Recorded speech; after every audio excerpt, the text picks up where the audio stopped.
Alerte, alerte, alerte, c'est fort. Chers amis, chers parents, vous êtes salués depuis vos différentes positions. Alors, pourquoi je suis en couleur et mon background est en blanc-noir? Parce que l'heure est grave, chers camarades. L'heure est grave. Il y a donc une urgence. Le monde risque de basculer, d'être remué. Parce que deux puissances sont actuellement à couteau tiré. Si tu ne le sais pas, il y a une puissance qui est toujours la première puissance depuis la nuit des temps, qu'on appelle les États-Unis d'Amérique. Deuxième puissance mondiale nucléaire, première puissance militaire. Et bon, première puissance économique, mais la Chine est en train de venir, c'est à vous de me dire dans les commentaires, mais je crois que jusqu'à preuve du contraire, sur papier et aussi sur Internet, les États-Unis c'est aussi une puissance donc économique, etc., etc. Mais, vous savez, ce qui me pousse à faire cette vidéo, c'est que j'ai regardé un documentaire où Donald Trump, le président actuel, ok, il disait que les gens ont joué avec la Corée du Nord. Les gens ont négligé la Corée du Nord. Les gens ont sous-estimé la Corée du Nord. Et aujourd'hui, la Corée du Nord est passée dans le dos. Vous comprenez ce que je veux dire, non? Là où je te parle, même Poutine ne peut pas bombarder la Corée du Nord. S'il s'amuse, Kremlin va danser Zuglibiti. C'est de ça qu'il s'agit. Il n'y a pas un pays dans ce monde qui va s'amuser avec Kimberly. Est-ce que vous comprenez mon français? Et donc, cette fois-ci, le président américain, dans son patriotisme et sa détermination, a décidé de mettre un frein au programme nucléaire iranien qui est déjà très avancé. Ah oui, l'enrichissement plutôt, je n'ai pas dit le mot là ici à cause de Google, à cause de YouTube, l'enrichissement plutôt de Nari. Pour ceux qui me connaissent, ils savent que quand je dis Nari, ils savent de qui je parle, de quel pays je parle. Nari, aujourd'hui, a un enrichissement de plutôt, mais qui est presque au pourcentage souhaité, voulu, pour pouvoir faire la première. La première est donc boum. Vous comprenez? Et donc, le président américain Donald Trump a décidé et donc de réagir. Et il a dit que... Oh, partagez-moi cette vidéo, pardonnez. On dirait que tu n'as pas encore partagé. Il faut me beaucoup de likes pour m'encourager, chers camarades. Malgré mes occupations, mais je fais quand même des vidéos. Permettez-moi de faire au moins 2, 3 vidéos, 4 vidéos aujourd'hui. Donc, mettez beaucoup de likes. Et puis, mettez beaucoup de commentaires. Dites-moi ce que vous pensez de cette affaire. Est-ce que c'est normal que le monde puisse être limité à 9 pays détenteurs de l'arme nucléaire? Parce que ce que j'ai toujours entendu dans les documentaires, je regarde beaucoup les documentaires, les leaders actuels de ce monde disent que si les gens ne freinent pas la prolifération de la nucléarisation des pays, il y a un pays ou bien les terreaux qui vont tomber un jour sur une bombe, ils vont voler un jour une bombe nucléaire quelque part et ils vont l'utiliser sur un pays qu'ils détestent. Moi, je pense que c'est très plausible de vous à moi. Dites-moi ce que vous pensez. C'est ça que moi j'ai vu dans certains documentaires où on interroge des leaders, des gens qui détiennent l'arme nucléaire. Et c'est pour ça que les gens ont fait, ils ont fait le traité, c'est-à-dire ils ont fait des accords, des traités de dénucléarisation pour ne plus qu'aucun autre pays puisse avoir le nucléaire. Vous comprenez, non? Parce que si un jour, le pays n'est pas bien surveillé, le pays s'amuse et que les terreaux tombent sur une bombe nucléaire, imaginez-vous, les terreaux qui sont au Burkina là, si eux ils ont une bombe nucléaire, ils vont le déposer dans Bamako là.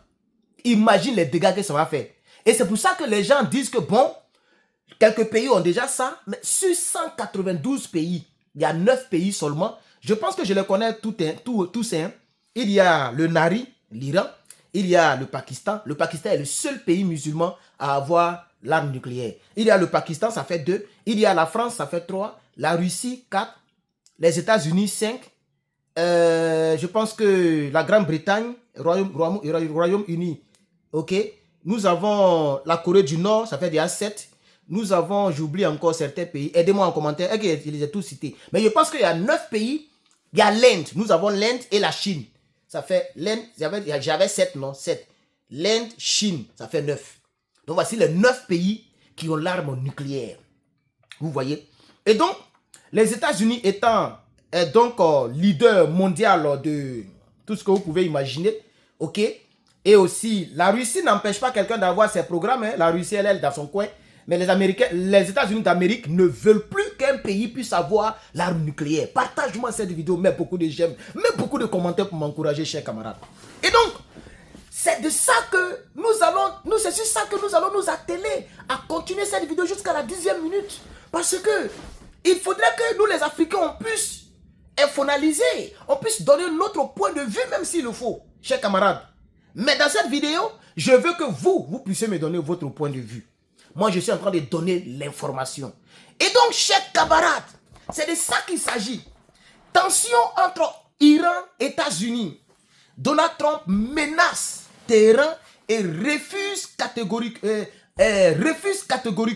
que Téhéran puisse donc avoir l'arme nucléaire. Et en réalité, Téhéran aussi a refusé catégoriquement quelque dialogue que ce soit entre lui et puis les États-Unis d'Amérique. Le président actuel iranien qui s'appelle Massoud Pezeshkian, il a annoncé dimanche, c'est-à-dire avant-hier, que son pays rejette toute négociation directe avec les États-Unis concernant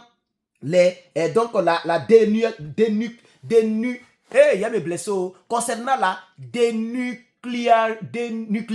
dénucléarisation de l'Iran. L'Iran, le 31, c'était lundi. Donc je pense que c'était le 30, le dimanche. Le dimanche, l'Iran a dit qu'il ne négocie pas avec quelqu'un. Il dit il veut pas. Le président là, il dit il veut pas. Massoud ou même quoi là. Il dit il veut pas, chers camarades.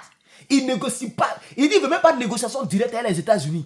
Et donc, là, Donald Trump se trouve coincé. Parce que l'Iran refuse. Alors, la menace que j'ai lue, que j'ai entendue quelque part, c'est que quoi? Le président américain dit, si tu ne veux pas négocier pour qu'on trouve ensemble un accord, on n'aura pas d'autre choix, que d'utiliser donc les bunker busters pour aller en même temps anéantir tes enrichissements. C'est-à-dire, ils vont bombarder les sites stratégiques. Vous savez qu'ils savent où ça est. Tout le monde, même Israël sait où ça est. La Russie, tous ceux qui ont les satellites dans les airs peuvent voir tout.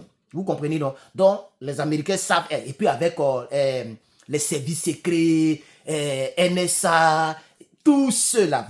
Quand on regroupe tout, ils savent. Ils peuvent bombarder. Mais qu'est-ce que ça va créer? Est-ce que ça ne va pas créer une guerre dévastatrice? Ça, c'est les hypothèses que j'émets maintenant. Ça, c'est les questions que je pose pour que vous puissiez continuer dans les commentaires. Vous puissiez continuer le débat dans les commentaires. Voilà. Si Donald Trump frappe l'Iran pour ne pas que l'Iran puisse se nucléariser, qu'est-ce que ça peut créer? Est-ce qu'il n'aura pas affaire d'alliés? Les gens ne vont pas se mettre dedans parce qu'il y a des gens qui attendent. Ils attendent que ça pour pouvoir essayer les armes. Comme la Corée du Nord, par exemple. Elle attend, c'est-à-dire une petite erreur et puis ils vont faire truc.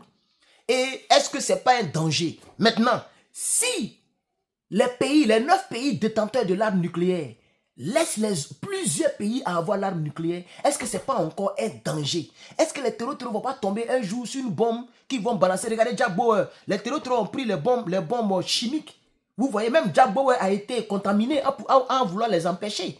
Vous voyez un peu, non? Voilà, donc voici un peu les deux angles de l'information que je voudrais mettre à votre connaissance. S'il vous plaît, chers camarades, chers frères, chers amis, dites-moi dans les commentaires ce que vous pensez de cette situation, ce que vous pensez de cette information. Est-ce que on doit laisser tous les pays, chacun développe son arme nucléaire, ou bien ça s'arrête sur les 9 pays? Comme ça, les 9 pays se connaissent déjà, les 9 pays s'effraient entre eux, et personne ne peut utiliser. Par exemple, si la Russie, par exemple, utilise une seule bombe nucléaire, c'est fini, la guerre mondiale a déclenché. Vous voyez? Si aussi l'OTAN utilise une seule bombe nucléaire contre n'importe quelle chose, ça va créer des problèmes. Donc, c'est ce qu'on appelle, comment ils appellent ça même? C'est-à-dire s'effrayer. Oh, j'ai oublié le mot là. La dissuasion. On appelle ça les armes de dissuasion. Mais c'est parce que les États en possèdent. Mais ici, plusieurs pays ont ça. Et qu'un jour, un général de l'armée quelque part vend une seule bombe à un terreau. et que ce terreau utilise cette bombe sur une grande ville, par exemple, comme Paris, et que après, lorsque l'Élysée et DGSI vont faire leurs enquêtes, ils vont voir que ce gars-là, par exemple, c'est un Pakistanais ou bien c'est un Iranien. Les Français ne vont pas réfléchir. Ils ne vont pas se dire que c'est un terreau, il n'a rien à voir avec l'Iran. Ils vont balancer directement sur Téhéran. Vous comprenez? Et s'ils ont balancé sur Téhéran, même si Téhéran n'a pas encore d'armes nucléaires officiellement, mais on ne sait pas si officieusement ils ont déjà fait leur première et leur deuxième chose. Et ils ont des missiles, des choses très dangereuses qu'ils peuvent utiliser pour répliquer. Et comme la France fait partie de l'OTAN, à ce moment, ça donne en même temps automatiquement le droit aux États-Unis, à tous les pays de l'OTAN de grouper sur l'Iran. Et peut-être que la Russie va se mettre dedans, vous voyez, parce qu'un terreau a lancé la bombe. Voici le scénario que les gens veulent éviter. Vous comprenez? Donc, dites-moi en commentaire, chers camarades, ce que vous pensez de cette information. Je ne vais pas aller plus loin. Vous venez de suivre Herman le Patriote. Vraiment que Dieu vous bénisse. Bon mardi chez vous. Et puis, ne soyez pas dans l'affaire du poisson d'avril. Le poisson d'avril, quand on était enfant, on l'a déjà mangé. Il faut te concentrer sur ta vie. Tous les messages qui parlent de poisson d'avril, là, quelqu'un qui joue avec toi, ton âge, là, quelqu'un va t'envoyer un message de poisson d'avril, c'est que la personne ne te respecte pas. Parce que là où on est arrivé, là, on cherche maintenant à sortir de la survie pour vivre. Depuis plus de 30 ans, ceux qui ont les 30 ans comme moi, ou les 25 ans, ou les 20 ans, depuis toutes ces années, tu survis. Tu survis. Il faut maintenant chercher à vivre. Et quand on veut chercher à vivre, on ne s'amuse plus. Abonne-toi à la chaîne et que Dieu te bénisse. C'était vraiment le Patriote, on est ensemble. Toi, mais tu connais à faire là.